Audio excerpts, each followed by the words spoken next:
آدمی نے شراب پیا تو کیا اس کی 40 دن تک نماز نہیں ہوتی؟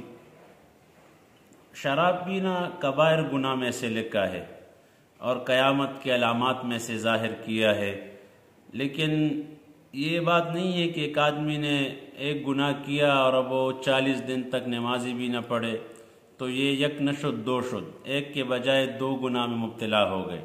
ہاں یہ ہے کہ جب تک آدمی نشے کے حالت میں ہے، شراب پینے کے حالت میں ہے، ایمان اس سے اوپر رہتا ہے۔ جب تک آدمی زنا کے حالت میں ہے تو ایمان اس سے باہر رہتا ہے۔ اگر اس دوران آدمی کو موت آ جائے تو یہ ایمان اس سے باہر ہوتا ہے، یہ آدمی بغیر ایمان کی دنیا سے چلا جاتا ہے۔ تو لہٰذا اس میں کچھ حقیقت نہیں ہے کہ 40 دن تک اس کی نماز نہ ہو۔ ایک گناہ کیا، اب توبہ کرے، استغفار پڑھے۔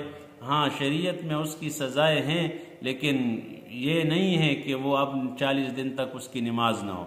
بس اس سے یہ گناہ سرزد ہو گئی، توبہ کرے، استغفار کرے اور نماز پڑھے، نفل پڑھے، فوراً صلاۃ توبہ نماز پڑھے، یا اللہ آئندہ اس طرح مجلسوں میں، اس طرح کے ماحول میں نہیں جاؤں گا، یا اللہ یہ جرم عظیم مجھے معاف فرما دے۔ تو لہٰذا اس طرح اس بات کی کوئی حقیقت نہیں ہے کہ وہ 40 دن تک نماز نہ پڑھے۔